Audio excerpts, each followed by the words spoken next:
It was more of a remake than an original idea, though.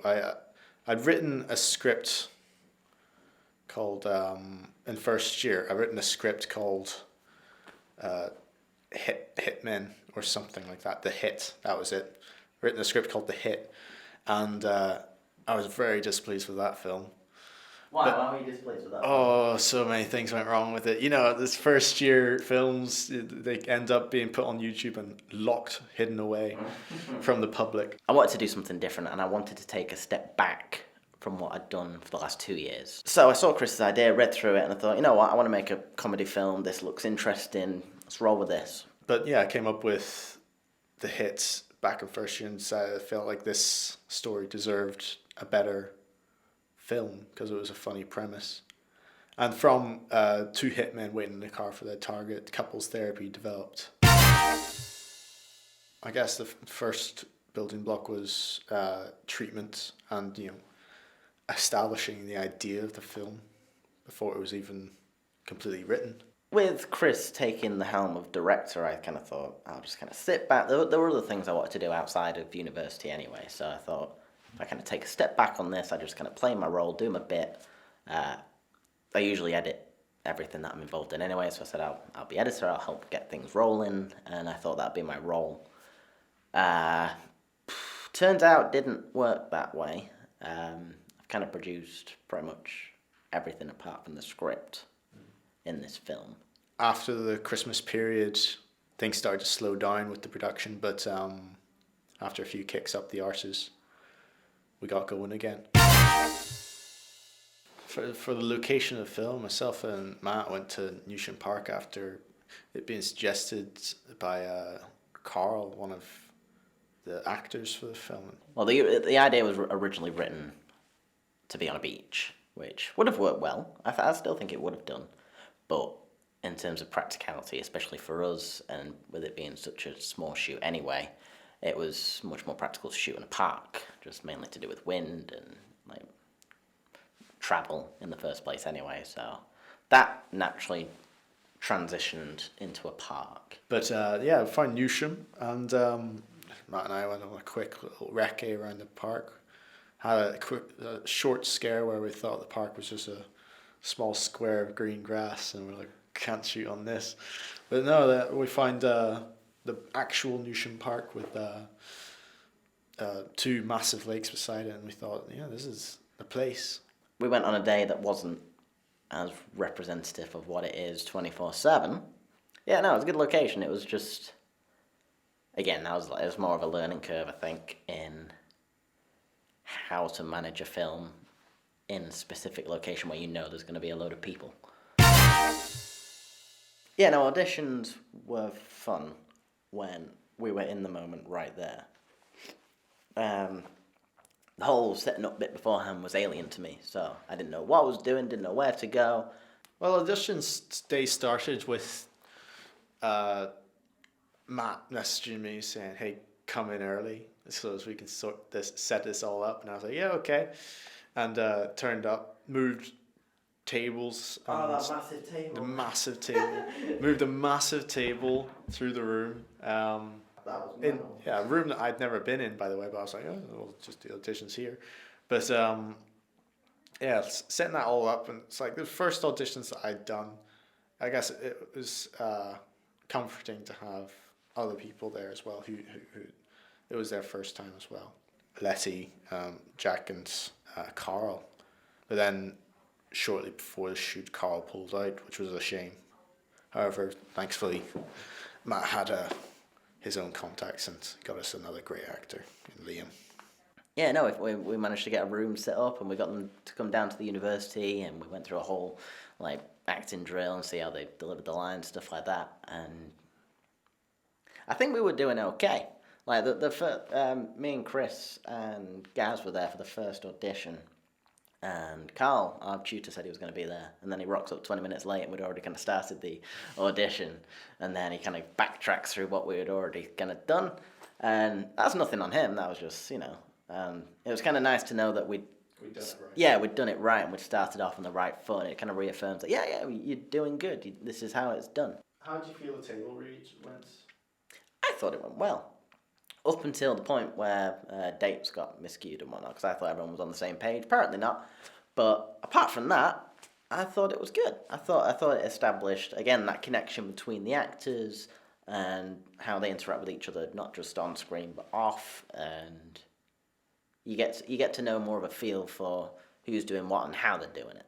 It's not just turning up on set and like, right, you do this bit, because when you're doing that, you're just going to expect anything on the day, which again pushes production back. So yeah, no, I definitely recommend doing a table read, because I had fun doing it. Again, it's just the whole bit behind it of setting up meetings and the whole management of people in that way, which is stressful, but yeah, it was good. It was good. I liked it.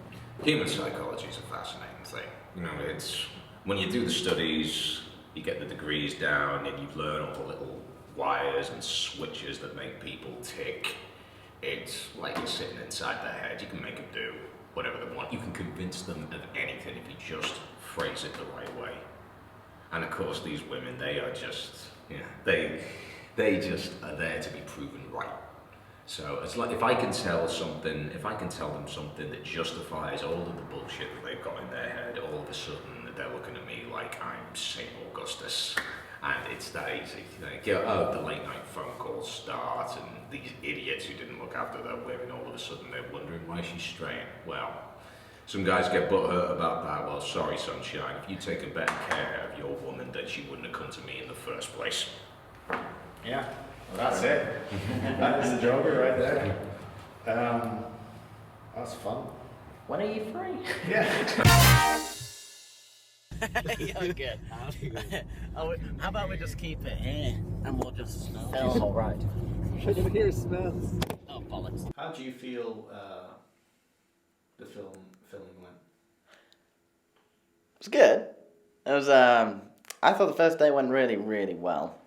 I thought we were ahead of schedule. The sun was out. Everyone was having a good time. Really, first day was a good setup for the second day. It was just a shame on the second day that we ran into problems that... That was challenging. I mean, it was an experience, and I feel like we all learned something from that.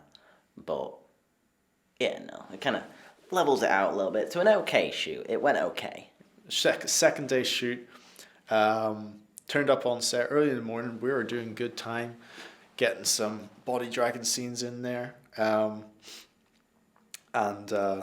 doing good sound. But one of our crew members, Gaz, couldn't make it in, and unfortunately, he had all the batteries for the cameras, except for one. So what I had to do was, whilst Chris went through like a table read essentially and getting everyone to know their lines, me and a runner who I'd brought through, Adele is the only one who's made it possible for us today, because we have had to transport everything here. I can't believe I'm doing a vlog for this.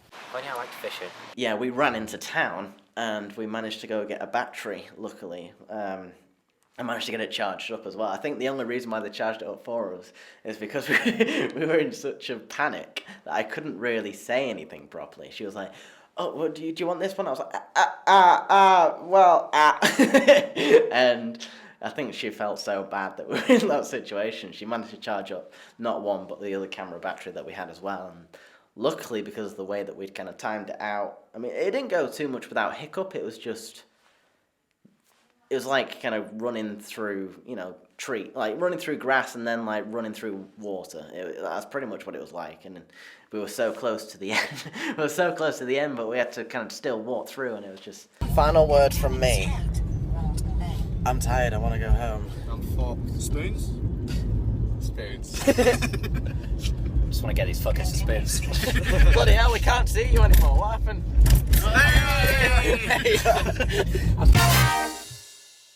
Probably, if we did more research, might have changed the shooting days to adjust for the park. Because whenever Matt and I went on the recce, it wasn't a very busy park. Most people were off at work, but because we set the shooting days as a weekend, surprisingly, everyone goes to the park on the weekend. So I never knew this. But, lesson learned. On the second day, I forgot the shooting script, which I hate doing this, and I've told many people to not do it, and then I feel like a massive hypocrite because then I have to go and do it. But never go on a shoot without shooting script. Otherwise, you could be the most composed person on the planet, but things just start to crumble without one. And that is the one thing I say is a must-have on set. Apart from a camera, you need a camera. You need an SD card to, get all the actual footage. But without that, you're pretty much screwed. So That's another beautiful day at Newsham Park, and I'm about to get shot in the back. With the park filling up, alongside the fact that we didn't have the shooting script to lean on, meant that it probably made Matt's job in the edit much harder than it needed to be. the only difference would have been, like, it would have gone a lot more smoother if we had all the equipment and if we had people on certain roles.